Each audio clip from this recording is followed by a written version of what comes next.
Hello and welcome to everybody. My name is Giuseppe Di Caprio and I'm the curator for this program, International Shorts. And I'm here with Giuseppe Bucci from Laura's Voice, with Tayo, from Tayo and Sky from I Am Leo, and we have Shole and Camille from The Hunt. And I'm very, very happy to have you here.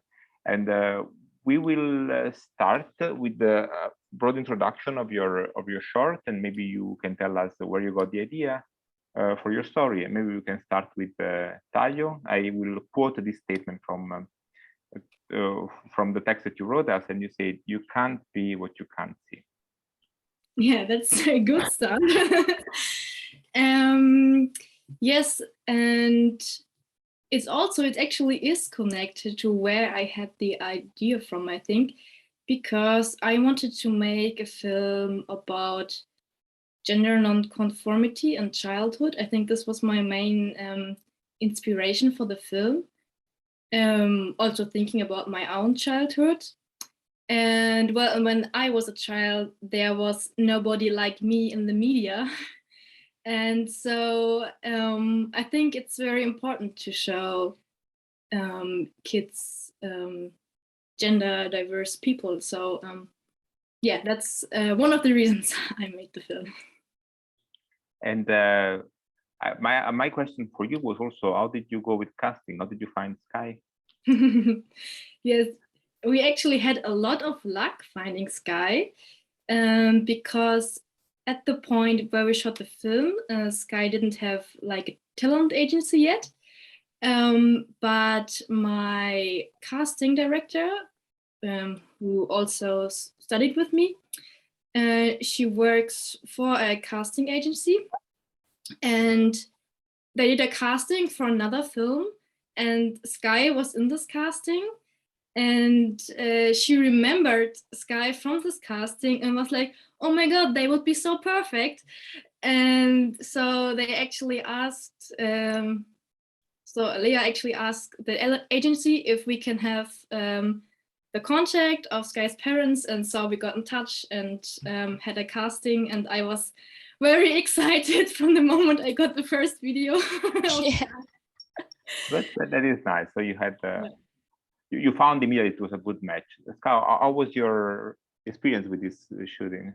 It was really, really like wow. I met so many nice people, and it was like I met Tayo. I met like my best friend now. I met. It was like just I don't know how to explain, but kannst du kurz auf Englisch sagen? Es ist mal schwierig, die Wörter zu finden. Es war auf jeden Fall einer der besten Momente oder Dinge in meinem Leben. Und they said it was one of the best moments in their lives. Yeah. Oh, that's a strong statement. But do you wanted to add something? Mm-mm. Okay. And also, it was your first time being on camera, was it? Yeah. Yeah. And you gave a beautiful performance. Thank you. I also really enjoyed how the whole story felt very natural, and there was a very nice chemistry between the characters, and this character of the grandma. It was very, very enduring, the whole narrative. I really enjoyed the story.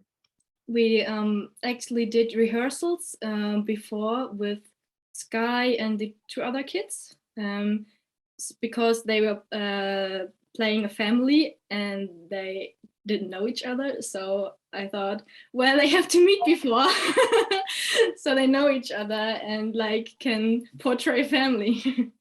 Yes, and it's like I like how also it relates a lot around the food. Like it's a symbol of family. I appreciate it really very much how the story was narrated. I will ask the same question to Shole and Camille. So your story is has a different vibe. It's a story that tells a pretty intense narrative. And so, what is the inspiration behind the story? You want to start? No, you can Okay. start. So It came all in 2013 when we were collaborating with the association. We are from Cyprus, and Cyprus is a divided country, and there's only one or let's say two associations dedicated to LGBTIQ plus rights and issues in the north, and another one or two in the south. So and homophobia is unfortunately still very much present here in Cyprus, and it's a very conservative society, and in the north people are not very religious, but in the south where there are Greek-speaking Cypriots, the church is having a huge say, and people are very religious. In the north, the Turkish-speaking Cypriots, they're not that religious, but still they call themselves Muslims. And due to cultural reasons, traditional reasons, we still have a lot of homophobia present. And we were collaborating with the association in the north, Queer Cyprus. And back then, in 2013, we still had a ban on homosexuality in the north. And we wanted to contribute, of course, to the change of the law. And because we are both activists and we wanted to contribute to the change of the law, and collaborated with the association for public service announcement. But then this association was doing a reportage in the capital city and was asking people about their opinion about homophobia. And there we came across the story that inspired us. So we heard about a father who has a gay son, and who actually wanted to get rid of his son. And this was so shocking and overwhelming to us that we really wanted to work on that. And we developed the story. And then it reminded us also, when we heard the original story, we cannot give now too much spoilers, but it reminded us of the biblical story also, the structure of it. And we decided to write a script and work on that. And then in 2014, thankfully, the law changed in the north at last. And the ban on homosexuality was lifted, which was, by the way, product of colonialism, British colonialism, as a Commonwealth country of Cyprus. And in the south, the ban on homosexuality was lifted because they wanted to join the EU. So it was one of the conditions, and this is why it was lifted there. But mind-wise, it's all equal, island-wide. It's not that there is a change, you know, there's a difference between the north or the south. It's all equal. That's an important story to tell. Just for curiosity, these organizations are on both sides of the borders, or they're both on one side? No, we have them on both sides, and they are collaborating also, thankfully, and they have also organized together parades and pride. So we're really happy that this collaboration is happening, and actually the exchange of the queer community is very much advanced. And we always say, if one day peace comes to this island, then it will be initiated by the queer community, because they have been so much in exchange, and they are also active in other fields. It's not just their own rights. You know, they're claiming the streets for so many other issues. And this is also why we decided to approach our film from an intersectional approach, because we see how it is all connected. and how these different oppressions, what we observe here, misogyny and discrimination and xenophobia and homophobia, how militarism, how this is all connected to each other, and how homophobia is based on the patriarchy that is spreading out to all these kind of different oppressions. So yeah, but these organizations are on both sides and they're very active. And this is a, you know, a pretty impressive concept, the idea that the queer fight might build the bridge between these two sides of the, yeah, that's a quite interesting idea. Yes, they're crossing borders mentally and physically, constantly. Creating a platform, yeah. And from the more artistic, if you want, side of the short, I could see that the biblical reference very clearly. It was, I think it was portrayed, even if it was not, you know, explicit, but it was very well portrayed. I could see that dimension, you know, almost beyond time of that act. It was effective and beautifully shot, I would say. Yeah. Well, you know, the biblical reference was very important to us because we can see how much religion is playing an important role when it comes to homophobia or transphobia, all kinds of phobia towards the queer community. And since it is the biblical story of Abraham sacrificing Isaac, it's a story that comes in all three Abrahamic stories. It totally made sense to us to bring it into our story and get inspired by it. And it all really made a very nice cycle. And we have a lot of references also to colonialism and post-colonialism and the occupation here in Cyprus by Turkey. And, you know, so when we come together after the screenings, we have a lot of material to discuss. And we're happy that our audiences were able to read it. And this was very important to us, that people can connect to it. Of course. Did you have the chance to screen it in your country? Yes. Yes. Yes, and it was very, very well received. And we could screen it in the north and in the south. So it was very well received. And the queer community is very supportive and very happy about this film because it's the first film dedicated to homophobia, the first Cypriot film that is dedicated as a fiction. There are documentaries, but the first fiction that is dedicated to homophobia from Cyprus.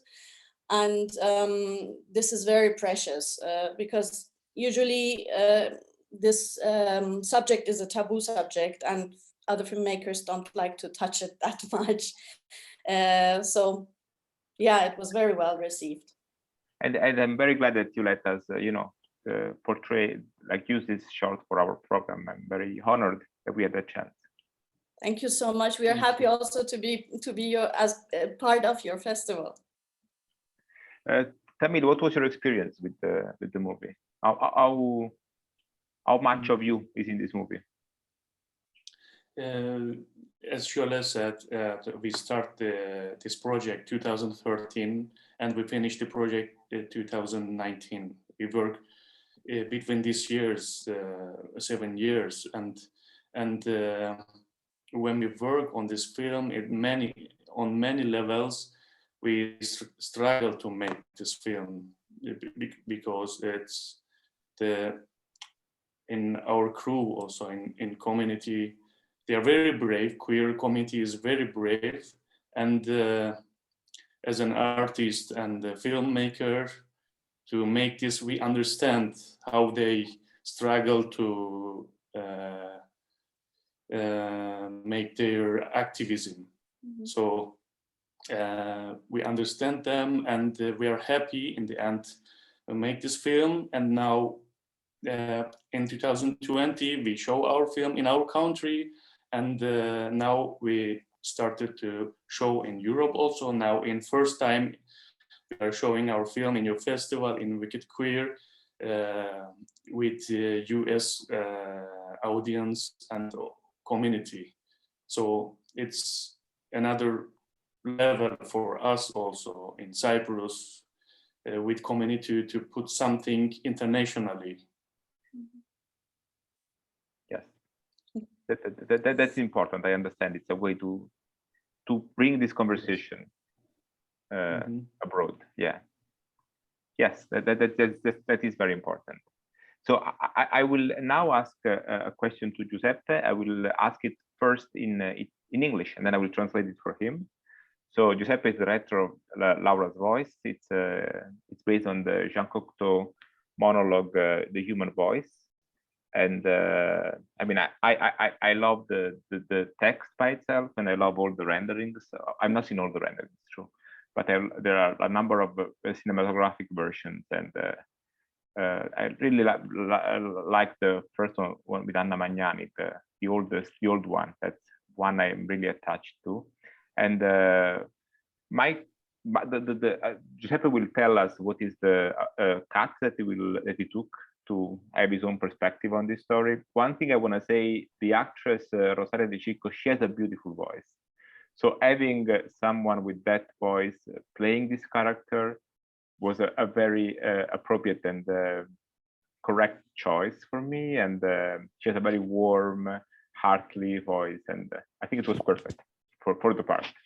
So the question for Giuseppe will be the same. What's the inspiration, and what is the new cut that you took to make an old play contemporary? I think you maybe you don't need a translation, do you? Hai bisogno che ti traduca la... I understand. Ok. Puoi rispondere in italiano se vuoi. Sì, rispondo in italiano così sono più chiaro.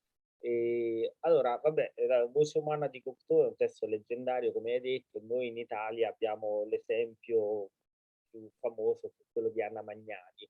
Però io poi ho amato molto il testo, l'ho visto interpretato anche da Ingrid Bergman, da Lee Burman e da tantissime attrici. Di recente la Loren si è cimentata anche Tilda Swinton. Vabbè, comunque io l'ho pensato prima della versione di Almodovar, il mio Voce umana, perché volevo far affrontare questo testo ad un'attrice, ma volevo che fosse un po' fine a se stesso come operazione. Allora, essendo io un regista molto attivo nel settore LGBTQI+, eccetera, mi sembrava molto, diciamo, calzante, molto interessante trasformare questa donna in una lesbica, in una donna omosessuale, anche perché poi io non lo so, però non mi sembra di averne visto mai una versione lesbo di questo Voce umana.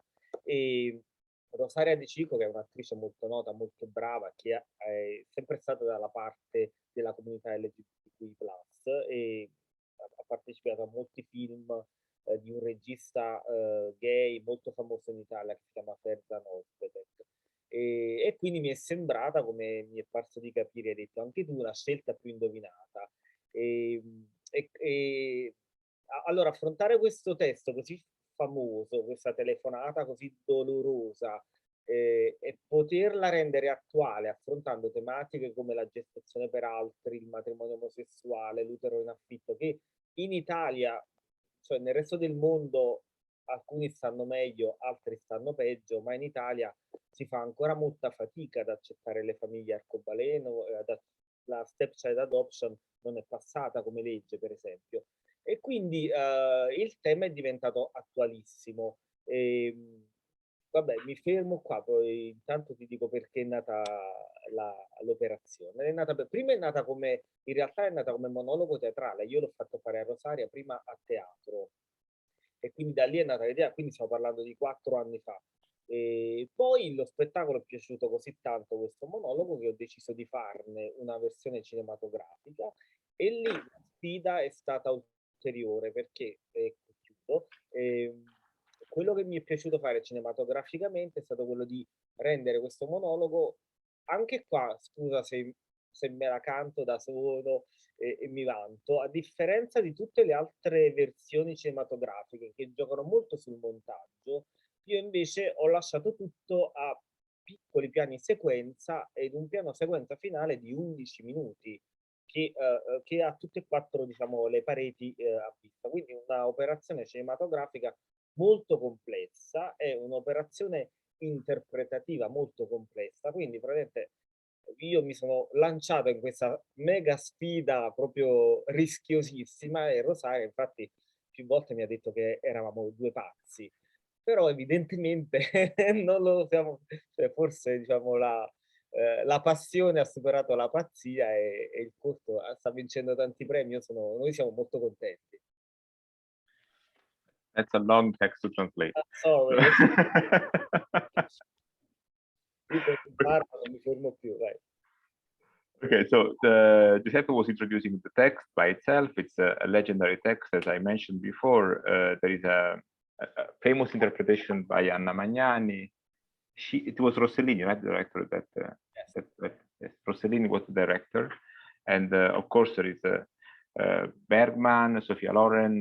More recently, Tilda Swinton did a rendering of it directed by Almodovar, and in this context, Giuseppe wanted to give a different point of view of the story, and because he's been an activist and he has worked with the LGBTQ+ teams for many years now, he chose to make a new rendering where the main character talking on the phone is a lesbian woman, and he chose Rosaria Di Cicco, that has been working a lot with this fairly famous Italian actor Ozbedek. That's also often it's a Turkish Italian director that has a number of movies dedicated to, again, queer themes.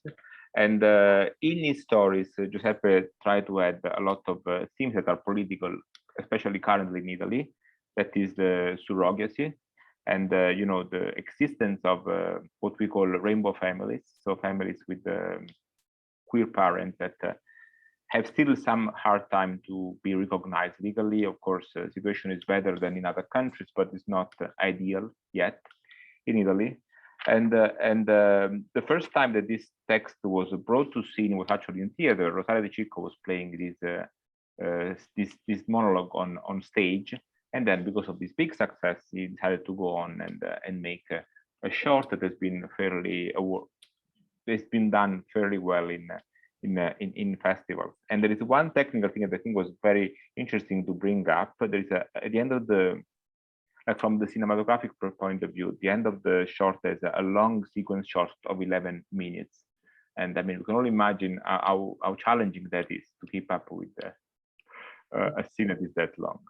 And yeah, Rosaria was saying, you are crazy to to put me through this. Thank you, Giuseppe. This was an interesting comment and introduction to your work. I will leave it open now because I think you know that we have now the context of the story, and I was wondering if maybe Taio has a particular component of this show that they would like to share with us. No, hai detto a me? Taio. I was wondering if Taio has a comment that they would like to share with us. Sorry. Can you say it again? Is there a particular component or aspect of your story that you would like to share with us? Something that. Okay. So, well, I think I can say that it's a film about Leo, who is about 12 years old, and Leo spends the autumn holidays at their grandma's together with their big sister and their cousin. And then one thing happens, what their grandma calls big news, and this well, leads to an identity crisis of Leo. Yes. No, I'm not gonna say more. You have to watch it. No. Of course. We need to go through and watch it. And I'm just wondering if you have any particular story connected to the short that you would like to share with us, something that happened on set, or a nice memory of.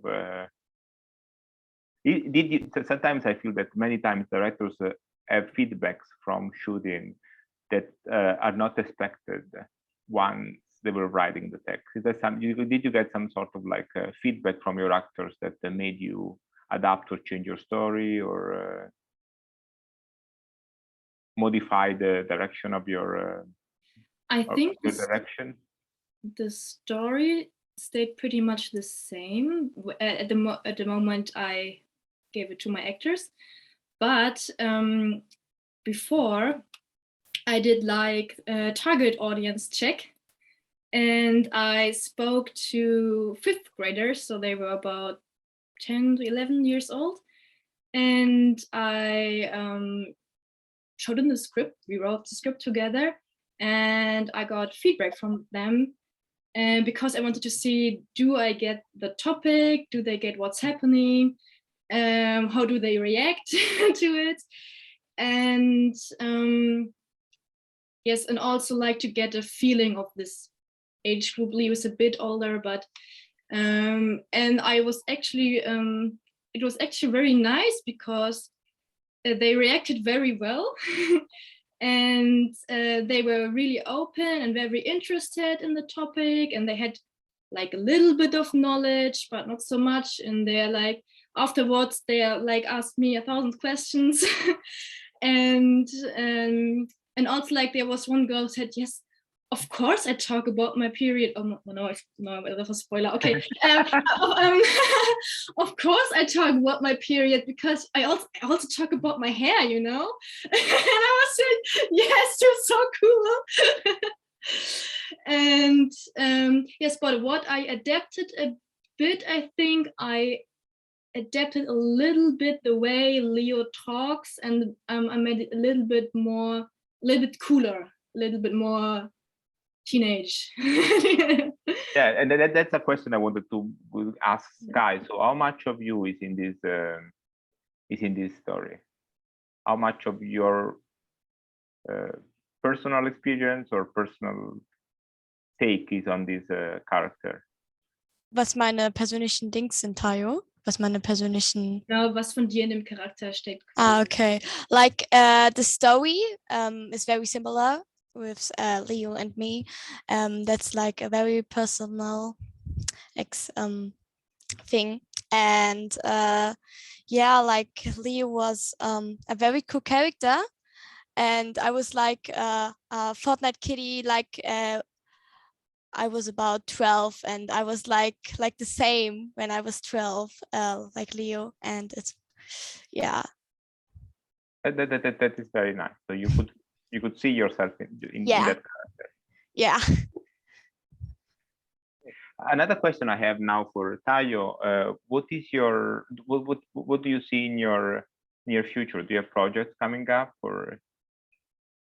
Yes, I'm right now developing a series, like a queer coming of age series, featuring 2 non-binary main characters. Oh, fantastic. So keep us in mind when you're done. Keep us in mind when you're done. Yeah. About that I will. I think it will take some time because like I'm now like in the treatment stage. And I will pitch it in June, and I hope to get like production companies attached. So yeah, it will need some time to get done, but yeah. I will send it to you when it's done. Good luck with you. So I would ask the same question now to Shole and Camille. What is coming up for you? Do you have projects? Yeah, okay. So we are writing on our first feature film because we've been working together since 2011 on short films only, and now we feel that we are ready to finally work on our first feature film, and we're very happy that our short film Av, or The Hunt, has really motivated us actually to write a feature that is based on Av, or on The Hunt. but it has a different storyline, and it's more developed in the sense of intersectionality. So we give more room to the characters, different characters, and we explore the subjects that I mentioned before, that we have mainly here in Cyprus in our daily struggle, the different oppressions that we are struggling with. We are exploring them more, and we're exploring their interconnection more in the future. And we have similar characters, but they have other background stories and other deeper profiles than in the short. This is what's happening right now. So we hope that we can be shooting by 2023 or 24. Let's see. That sounds very exciting. And again, good luck with your next project. Thank you so much. I'm looking forward to watch it. Thank you so much. Giuseppe, same question to you. What's coming up with you? Beh, allora, di concreto proprio sto portando avanti uno spettacolo teatrale che si chiama In casa con Claude, tratto da un testo franco-canadese di René Daniel Dubois degli anni '80, che è molto molto bello. E mi piacerebbe, siccome lo spettacolo è venuto piuttosto bene, io ci ho messo delle cose molto autobiografiche e tossiche, mi piacerebbe, lo sto scrivendo come film. In realtà è già stato fatto un film, però è un film molto classico, è un interrogatorio tra questo commissario di polizia e questo giovane escort omosessuale che ha ucciso un ragazzo e non vuole dire perché. Io non so se l'hai visto tu, se ti ho mandato qualcosa. Vabbè, l'ho trasformato in una cosa un po' alla Gastanzata, un po' molto psichedelica, come più una sorta di seduta psicanalitica alla una pura formalità di Polanski, non so se ricordi il film. E quindi mi piacerebbe tantissimo fare il film di questa mia versione di In casa con Claude. E poi ce n'è un altro che è vagamente ispirato ad Almodovar, a Donne sull'orlo di una crisi di nervi, però omaggiato alla maniera napoletana. E tu sai che io sono napoletano e il napoletano è diciamo un modo di essere diverso da tutto il resto del mondo. E quindi mi piacerebbe molto raccontare una storia almodovariana alla napoletana. Questo sarebbe un film o una... Sono due film che non mi produrranno mai, perché in Italia produrre le cose LGBT qui è proprio difficile, però io ci provo. So Giuseppe is now in theater. It has a play called In Casa con Claude. I wouldn't know. Would you know the English title of this play? At Home with Claude. It's a Canadian play. And he did, okay, obviously he had a new approach to the story, and he made it somehow autobiographical, and he's hoping to transform it in a movie. And another project that he has, he told me he was watching yesterday, Women on the Verge of a Nervous Breakdown, and he was trying to make a Neapolitan version of this movie. And Giuseppe is from Naples, and I myself am from Naples, so I kind of get the kind of atmosphere he's thinking of. And so these are the two projects that are coming up for him: a current play and possibly 2 feature films. From this. Prego? Portatemi fortuna. Good luck. We should wish him good luck. Of course, we wish you good luck, and let's hope it goes through. Okay, I think we will wrap the Q&A now, and I want to thank again the filmmakers for being here. It was a lovely conversation, and I invite everyone to go online and check this program. And I'm very honored to have all of you in our program. Thank you so much. Thanks for having us. Bye, everybody. Bye.